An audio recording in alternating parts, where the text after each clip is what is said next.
Thank you for that.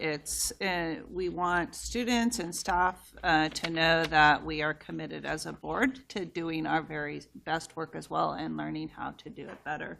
And this is an excellent tool that Vice Chair Martin brought forward.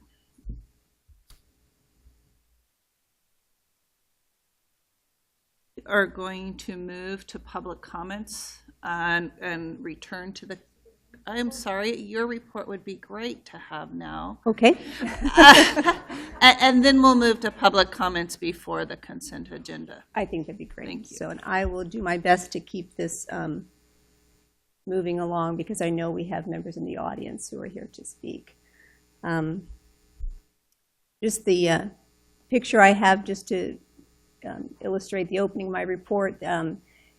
Later this evening, you're going to hear a report from Dr. Barb Soyson about language learning in our district, and so this was a picture that I think captured well the commitment of many of our world language teachers. This is a picture of our Chinese teachers, whether they're at primary school, middle school, or high school.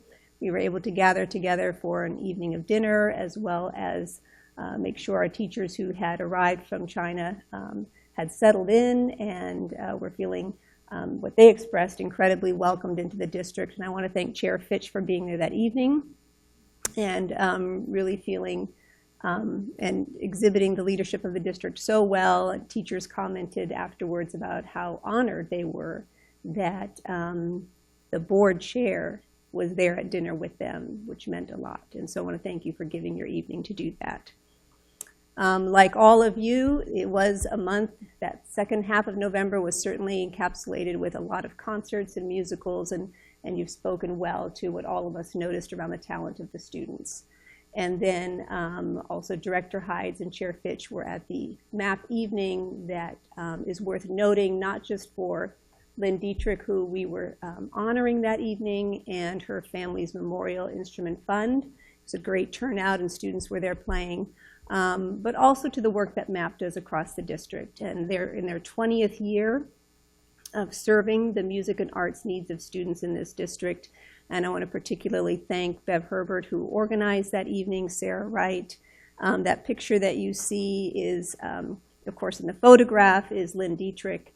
Bev Herbert is standing next to the photograph. And then that's George Dietrich, Lynn's husband, who was there all evening thanking patrons and being there to honor his wife, but also the work of MAP. Tonight, really what I'd like to focus on is our district equity work. We've had multiple conversations with community members this last month, and also as a staff. You heard our principals report, our secondary principals in November, and many of them referenced equity and access for their students. So what I wanted each of you just to have, certainly these are not materials for any decisions tonight. They're really for your reference over the next coming evenings for you to peruse. But what you have here is just, again, a sample. Each of you has a folder, a sample of the various components of our equity work that you can take home and read in your own time.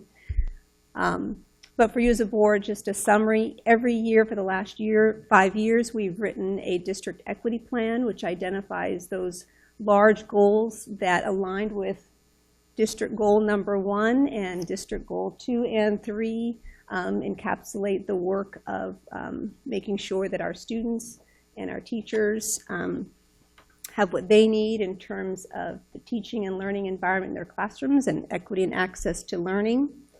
That first document in your folders is the updated equity plan, and that's where you'll see the 4 goals. Goal 1, grow and develop district leadership around equity by engaging in self-reflection and growth for equity.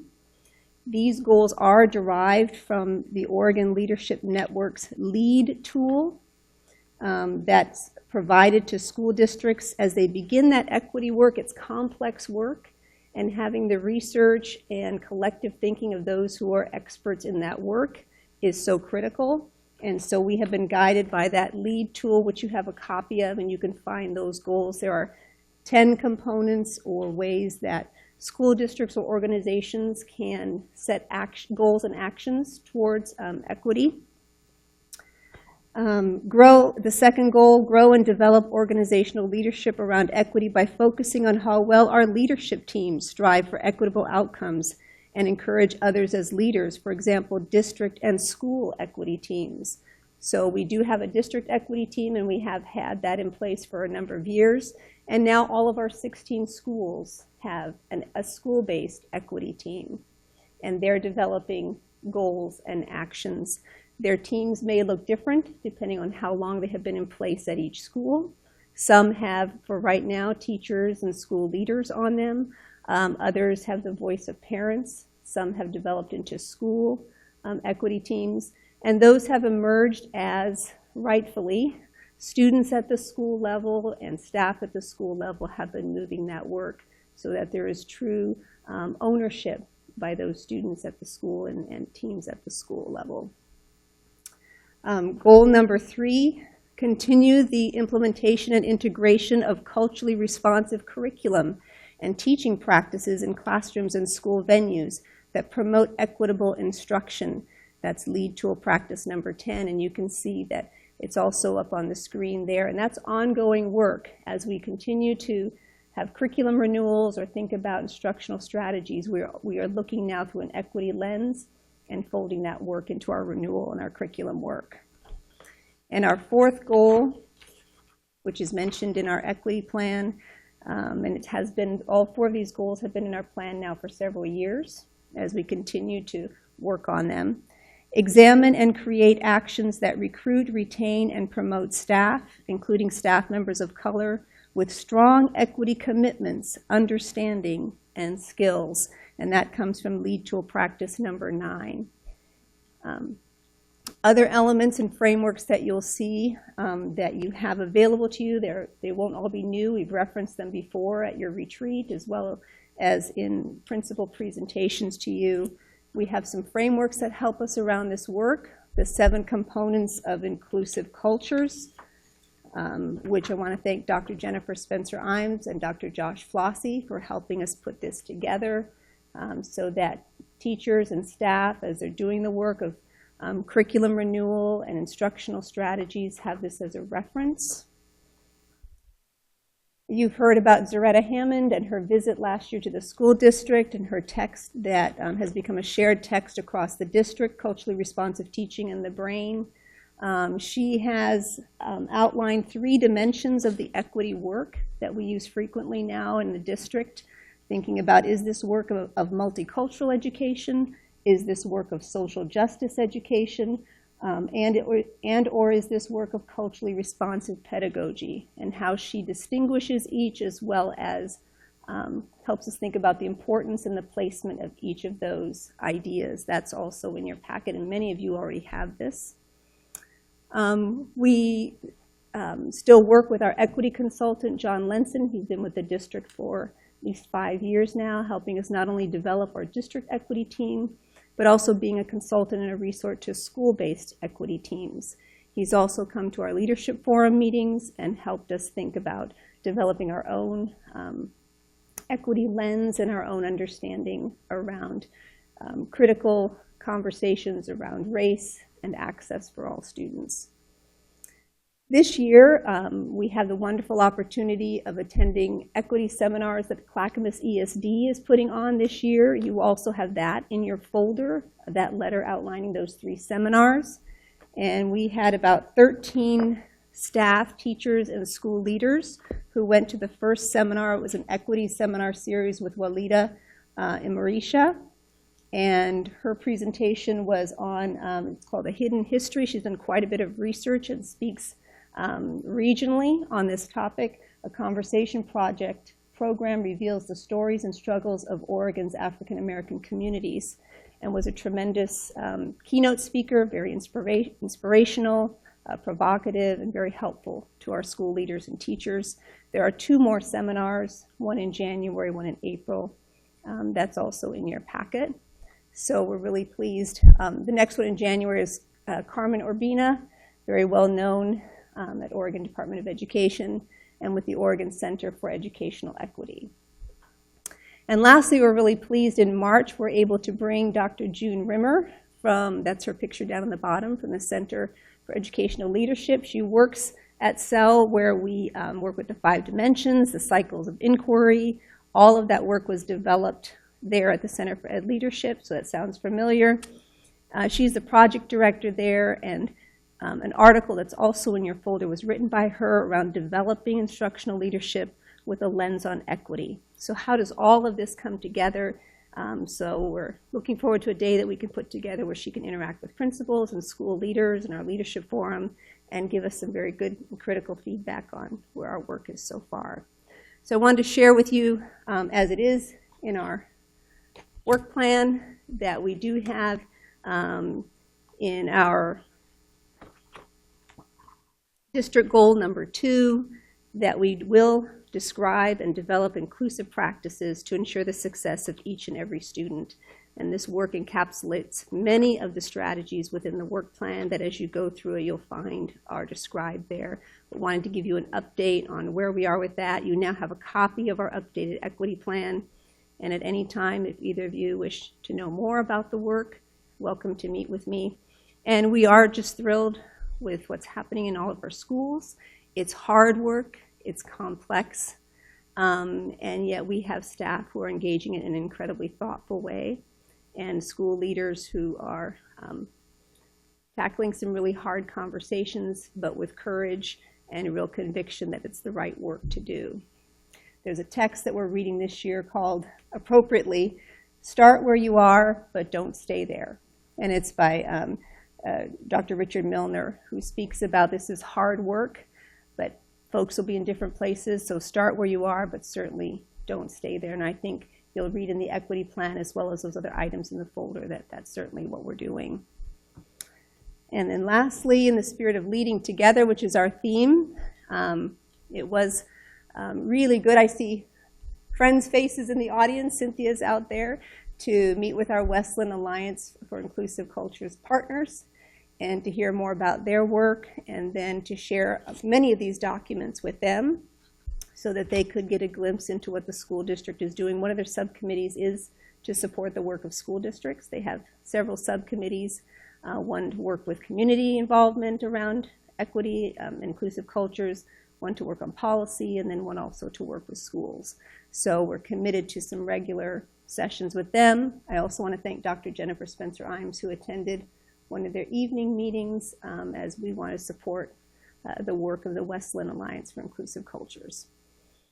Our city libraries are doing some pioneering work around doing some activities together as libraries in the spirit of leading together. Both directors have met with me on several occasions and expressed that what unites us is our school district and all of our readers across our school community, and really wanting to be intentional about joint endeavors.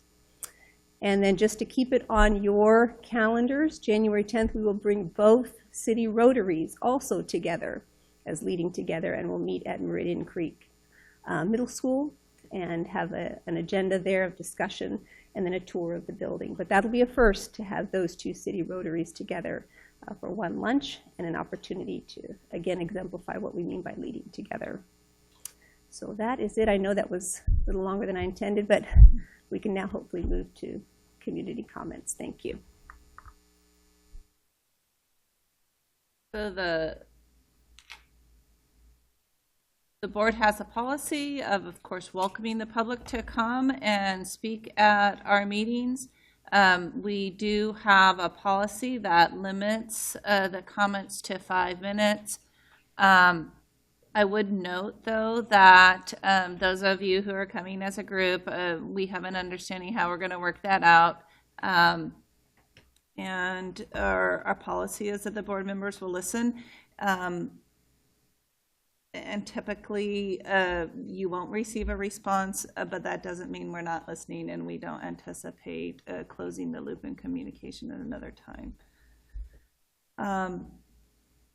We're glad to hear criticism, but we would ask that criticism not be directed towards a staff member or a student. Those should be handled in a non-public forum. All right. I'm going to go ahead and just invite the West Linn United group to come up. I'd ask you to introduce each of yourselves and to just quickly give your address.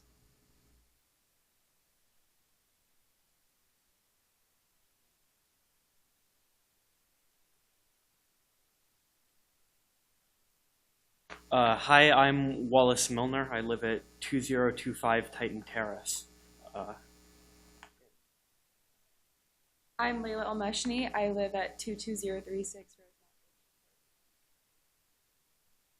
My name's Abdul Ali. I live at 2518 O'Neill Court. My name's Audrey Minch. I live at 473 Southwest Hoffman Road. My name's Javier Jahala, and I live at 2073 Wellington Drive.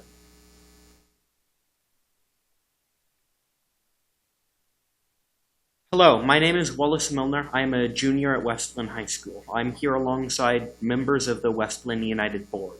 We are here representing both our club and our school. We would like to share with you the experiences of students in our high school to make clear the need for a more detailed school board policy in relation to matters of race, religion, gender, sexual orientation, gender identity or expression, national origin, immigration status, age, or disability. Over the past year, our club has worked alongside teachers and administration to combat these issues. However, the actions of students alone are not enough. Many of our club members have personally experienced discrimination. We feel that the prevalence of cases and the personal toll this takes on students requires immediate action. We believe that our school board should update our district's language on harassment and bullying to more accurately cover issues of discrimination. We ask that you create rigid rules to help our school become more inclusive and a safer place.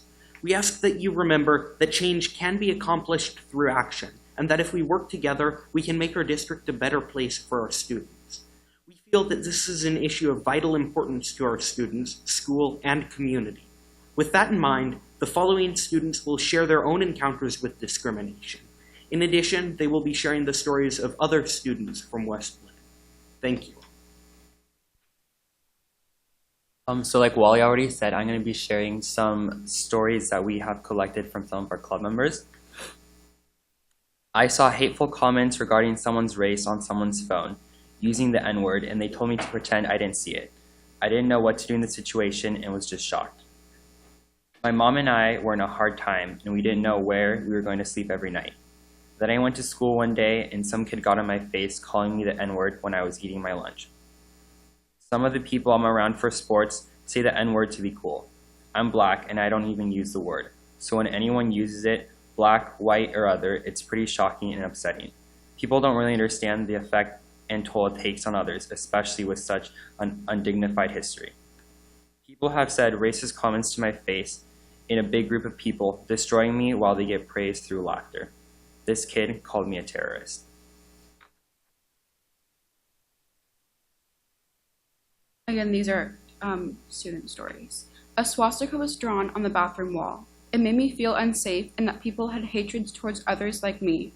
If there was more enforcement about writing on the bathroom walls or hate speech, maybe less people would act out. I often see swastikas written on desks and occasionally see other Nazi symbology in the school. It makes me sad to see those who have forgotten how my relatives died, sad to see those who treat our suffering as a joke. I wouldn't bring Korean food to school because everyone judged the smell and appearance, and I made my mom pack me sandwiches.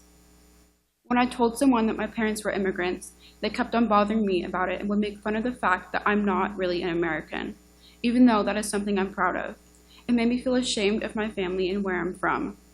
My best friend was called an illegal immigrant when she was walking into school. It made me feel like I wasn't welcomed.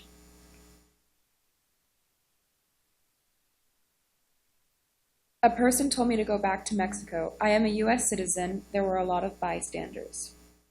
On a recent field trip, I heard a group of boys speaking with a fake Mexican accent and say extremely racist remarks about Latinos. These experiences are hard to speak about and confront for me. I've noticed it's a lot easier for me to stand up for other people than myself. I was called an illegal immigrant just because I wasn't born in this country. I was also told to go back to my country purely based on the fact that I don't look American. I overheard some people calling a girl in my class one of those Asian girls. They went on to say she should move back to China. I constantly get bombarded with microaggressions regarding both my ethnicity and religion. This doesn't just come from my peers, but coaches and adults or parents of friends. I'm confident with myself as a person in my own skin, but it irks me when I get jokes or comments at least once a week, every week, for the whole year. The R word is still being thrown around. A couple of my guy friends were using it in private the other day. It really upset me. I should have said something. I have seen some hate speech toward LGBT plus people in school, such as defacing the GSA posters and hateful tweets posted online by Westland High School students. I see small acts of homophobia that are actually very significant and hurtful, such as calling things gay as an insult. It creates an unaccepting environment and creates fear among students. Yesterday, someone tweeted a homophobic tweet targeted at a gay couple. It was a very negative and hateful comment. This made me really upset to see it. I was personally too scared to call the boy out, still not sure what to do. So most of the students didn't know how to react to the harmful words that were said or seen. Creating specific rules that are clear and concise allows for students to be more confident in approaching staff. As high schoolers, we don't want to seem like that person who always has a problem with something. But if people are clearly breaking rules, we can just be straightforward and say, hey, that's against our district policy. I'm taking this to admin. We hope to enlighten you to the prevalence of these issues and persuade you to take action in rewriting the district policy to better represent issues faced by students. Thank you very much. Thank you.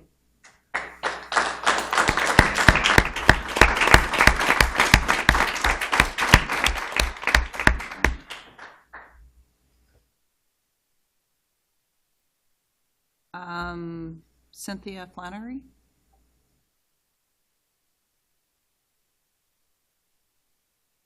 Hi, I'm Cynthia Flannery, returning on behalf of the Westland Alliance for Inclusive Community.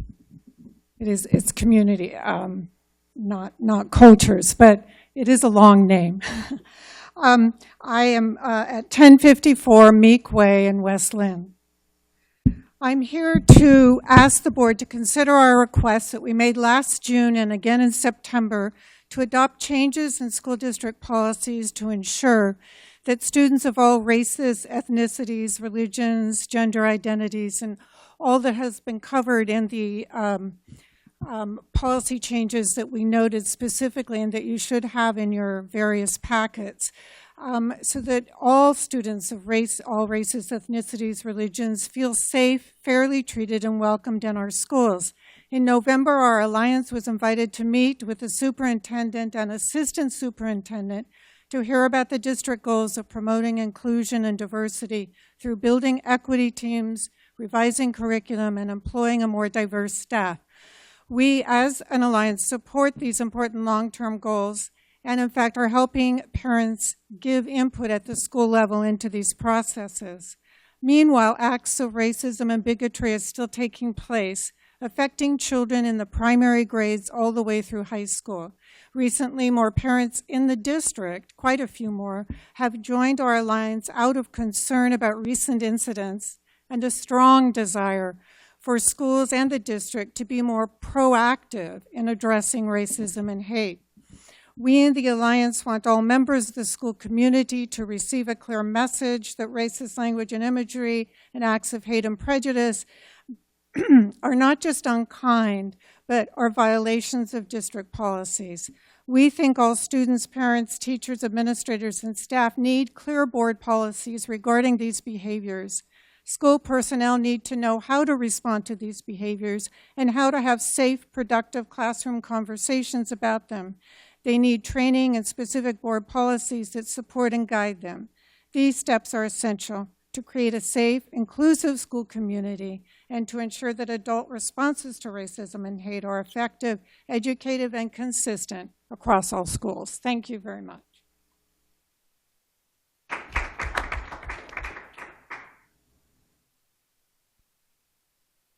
I'm going to, let's continue on with Michelle Minch.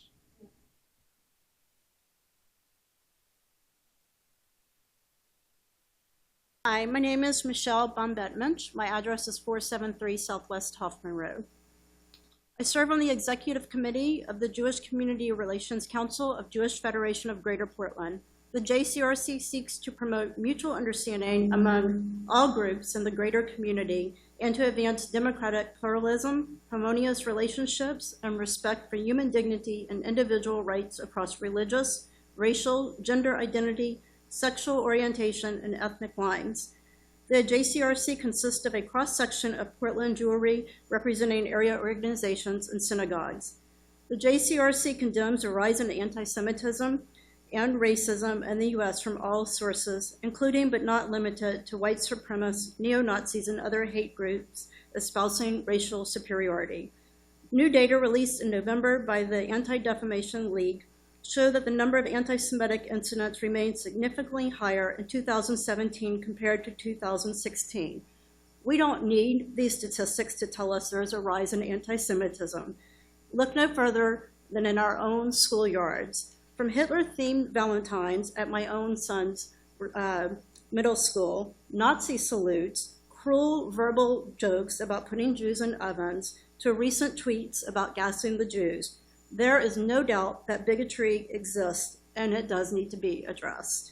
The ADL states of the incidents reported, there has been a disturbingly high number of anti-Semitic bullying and vandalism incidents in K-12 schools and college campuses across the country. I do applaud the West Linn-Wilsonville School Board for the work that you all are doing, and our West Linn United Club, and the West Linn Alliance for Inclusive Community. We have a lot of work to be done still, and a lot of action that needs to be taken. And so I ask that we take it seriously and that we recognize that we are people of different colors, religions, and while some of us might look very white, we have a whole culture and religion behind us, and we're not a religion per se, but we are a people. Along those lines, as I came here today with a prepared speech, I walked into the building and realized I might need to go off paper a little bit. I couldn't help but feel a little unwelcome when I came through the doors and was greeted with Christmas decor. I don't want to be the Jew that rains on your parade today, but if we're talking about an equity lens, an inclusive community, do we have a poster of a classroom with white skin, blonde hair, blue-eyed children in a classroom? We need to have a spirit of inclusiveness and culturally, not just access to books for all people, but a culture that shows that we're embracing all people, regardless of religion, color, gender, whatever it might be. So I just ask for all of us as adults to even consider how you might feel as you walk through the school building and whatever symbolism there is. I think it's just important to put yourself in the shoes of a child approaching the school. Thank you.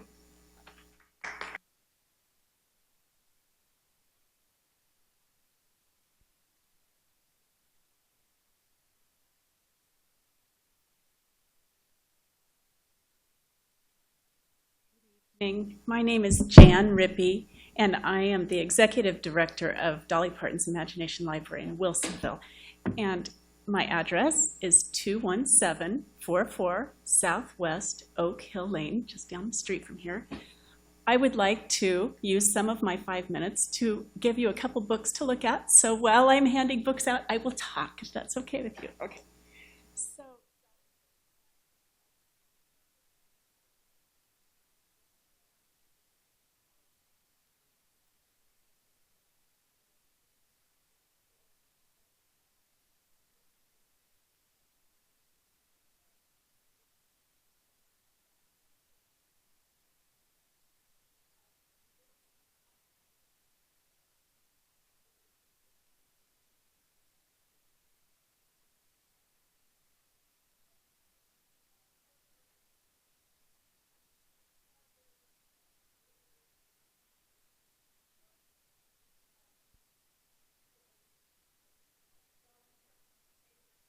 Book, and it sets the tone for the program. So there is, since it's been around for over 20 years, There are 1,400 plus affiliates in 4 different countries, and the Dollywood Foundation sends out over 1 million books a month to kids in these areas. And boy, the research that's been done shows the efficacy of the program. There is a piece of research that I particularly love that shows that children who have been enrolled in Dolly Parton's Imagination Library for at least 6 months have higher test scores. Okay, here's something I learned. Maybe you guys know this. In our state, the first standardized tests are generally given in the 3rd grade, but that's not true in all states. Some states administer them in the 2nd grade. So in the 2nd and 3rd grade, first standardized test scores, children who have been enrolled in this program for at least 6 months before age 5 have higher standardized test scores in 3rd grade. And this piece of research that's still being worked on is showing signs that that continues on into the 8th grade.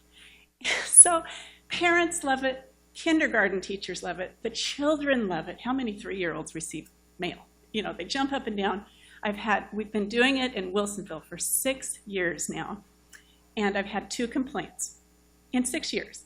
One was that a book had been bent by the mail carrier, and it looked yucky to the child. And you know what? They needed to complain. We don't want kids thinking books are yucky. So that mail carrier actually got reprimanded, and it's never happened again.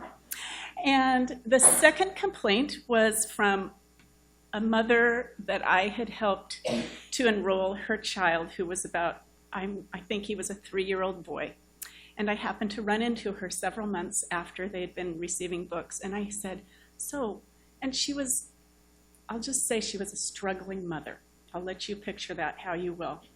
And her son was with her. And I said, how are you doing? How's it going? Are you getting the books? She said, well, it's okay, I guess. And I said, is there something wrong? And she said, well, every time he gets a book in the mail, he pulls and pulls on my arm until I read it to him. And then he asks me to read it again. So I will take those complaints all day long. As a former teacher, I know the importance of early childhood literacy. And this works. It's not invasive. The books are chosen by a highly esteemed group of experts. Dolly Parton sets it up so that she has a great partnership with Penguin Books, the publishing house. So she has her private foundation, the Dollywood Foundation, which helps to fund this. They mail these books to the communities that have this going on. Enrolled children and their families cannot be asked to contribute. It's free to the families, but the communities need to pay a little bit. Dolly Parton pays for a lot of it. It's $25 a year per child. So 12 books mailed and delivered that are high quality and age appropriate. I pay, it averages out to about $25 per child per year for these books. It's great. Kindergarten teachers love it. Parents love it. They find out about new authors. Parents who have kids enrolled take their children to the library more often. Children who get these books ask to be read to more often. So that's all the good news, and I love overseeing it. As the director of Wilsonville Dolly Parton's Imagination Library, my main 2 jobs are A, raising money to cover that $25 per year, and B, enrolling children. Guess which one is my more difficult piece? Enrolling children. I have money to cover the children in the Beckman Creek, Lowry, and Boones Ferry primary school district attendance areas, and we have 55% of the children under 5 enrolled, which is great. I'm thrilled. It's a voluntary thing. But here's this meeting you guys had is perfect. I feel like I've been set up because these are the things I'm hearing. I wrote these down. I heard that you have community connections. I heard that your school psychologists lead from the back and they create community interactions and help families to hook up with resources. I hear that you have quadrant 2, important but not urgent. Yes, This is very important. This is your future clientele. These children have their pre-reading skills in place when they arrive in kindergarten, even when the families don't speak English or read English. You are trying to close achievement gaps. You're worried about equity. Here's my take. I love the 55%. I want 99% enrolled. What I'm concerned about is the way I want every penny that I earn for this program to go toward the books. So I don't advertise. I don't spend on costly advertisement to get parents to sign up. But the way we get out to the families to tell them about this is through community events like the fun run, the Easter egg hunt, through the library programming. And the families who most need Dolly Parton's Imagination Library are not involved in the communities. They don't take their kids to the library as much. They don't take their kids to the fun run. They aren't as involved. And I need help in reaching that last 45%. Even if it was 35%, I'd be thrilled. You guys are in a perfect position to help me. Can you help me find those last kids, please? That's what I want. We have so many things to be grateful for, but if we don't set up every one of our kids, then this is not equitable. And right now, we've got a great foundation, we've got a great start, I've got money in the bank, and I need to find those kids. You guys have some connections that I don't have. As I've gotten older, I'm not connected with the teachers because they're retiring, I'm not connected as much with the principals, I'm not volunteering as much. And I don't have the personal connections now with the schools. This year, I was informed that the district has a new policy of not being able to communicate about this through their newsletters and through some communications to their children, and that was one of my ways, and it's really disappointing. So if you have any creative ideas about how you can help me get some of these little munchkins signed up and get books in their hands, call me. I am so ready to listen. I'm so ready to work with you. So I have a few handouts. I'll just try to quietly hand them Okay. out. Thank you very much. Thank you. I'm going to move to, is it Sarah Tycast and Pam Pierce? Of course. Fast. Pam Pierce, 2600 Lexington Terrace. I recently applied and was elected to the Mental Health and Addiction Council, which is an advisory body to the Clackamas County Commissioners. And at our last meeting, one of the topics of conversation was the curriculum and wellness. And there are probably 15 to 20 people on this council. And it started to, everyone jumps in and has an opinion, but it's trying to identify in all Clackamas County, what are the individual problems? And so again, this comes down to the data and trying to collect data. One of the people in the room is an administrator and in Clackamas County, and he was very, very quiet. And when it was over, Mary Rumbaugh, who's the director of behavioral health for Clackamas County, basically stopped everyone and she said, "What do you think?" And he said, "You're not gonna like to hear what I think." And he said, educators are not the ones tasked to solve the drug and alcohol problem. He said, we are educators. He also mentioned, he said, I understand that we are a community hub and that people focus on specifically high schools. And we want to be part of the process, but again, we are not tasked with solving this problem. And so I sat across from him and I thought, wow, that is the truth. And I loved hearing it, because then I thought to myself, one of the things that most prevention organizations and national organizations look at and they use are the drug-free communities. And this is my little thing that I play from. And it takes all of us to go after this. But one of the problems that we have here locally in our district is trying to identify and understand what is the problem. What is the problem? And we don't know. And so that was something, again, sitting with these people who work throughout Clackamas County in the world of addiction and mental health, We need to start, you guys have been gifted with a tool from the state of Oregon. For whatever reason, you were given the opportunity to take a survey that people in this state respect and is a reputable tool to try to figure out answers. I need help with that. And I want to be a partner and be part of the solution with you. But you have a tool that our community needs. And we have a meeting in December, and I think that was one of the agenda items.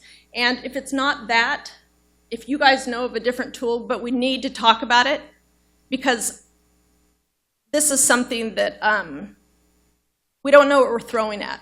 We don't know. We don't know what the target is exactly. I work in this world from an emotional standpoint, because that's the secret sauce, trying to help people and share my story. But again, our culture has been created around evidence and data and collecting data and research and blah, blah, blah. So in order for me to help, I need the research and the data. So thanks. I cast 3883 Court. I am the mother of 2 boys at Sunset Primary School. I'm the president of the PTSO there, and I am a general pediatrician in the area. Before moving here, I practiced adolescent medicine, and I have a particular interest in adolescent health and prevention of high-risk behaviors. I'm also a board member for Community Living Above, working with Pam, and my personal interest in substance abuse prevention and treatment comes from my own family history. Originally, my father passed away from alcohol-related illness in 2015. Professionally, I come from the perspective that learning early on the importance of data. So I am a data girl. Practicing evidence-based medicine is really the standard of care. And as physicians, we're expected to commit to being lifelong learners, as I think educators are as well, and to be up to date in new advances in medicine. That's how we want our doctors to practice medicine. Data is crucial in what I do, and in developing our practices, we rely on everything from individual surveys to national statistics to inform our care. The one tool is the Youth Risk Behavior Surveillance Survey by the CDC. That's particularly well known and highly used in adolescent medicine. The fact that we as a district don't participate in the Oregon Healthy Teen Survey, which is the state version of the YRBSS survey, is a bit of a mystery to me. I feel like the information would be so helpful in targeting social services, curriculum, providing parent education, and I just don't see the downside in knowing this data. I've just urged the board to consider participating in the survey at both the 8th and 11th grade years. The survey is closed for 2017. 2019 is the next opportunity to participate. My oldest boy's in 4th grade, and we've got a year and a half until middle school. I've become curious about what preparation looks like for that transition. And I started asking, like, who does the drugs and alcohol talk in 5th grade? Like, there's a puberty talk, like, who does that talk? And then everyone's like, well, we don't have a talk in 5th grade about drugs and alcohol. And I know it's in the middle schools. And it concerns me that we have elementary school kids going uninformed. And I feel like having that information from the Oregon Healthy Teen Survey would be so helpful in developing some substance abuse curriculum in a fashion that fits the cognitive abilities of an elementary school student. We have such a good, like this wonderful developmentally appropriate curriculum that our principal and instructional coordinator and counselor who sees I think almost a fourth of our kids on a regular basis. They work on self-regulation, respect, and empathy. There's an amazing PE teacher who teaches about valuing and respecting their healthy bodies. We have such a good foundation. If we had some information to develop some appropriate curriculum and education for parents, I feel like it would be so helpful. And as a member of Community Living Above, we would just welcome a partnership in working with the district on this and helping you gather the data and translate it into meaningful and appropriate education, not only for students, but for parents as well in school communities to start or continue the conversations that prepare kids to make healthy and safe choices.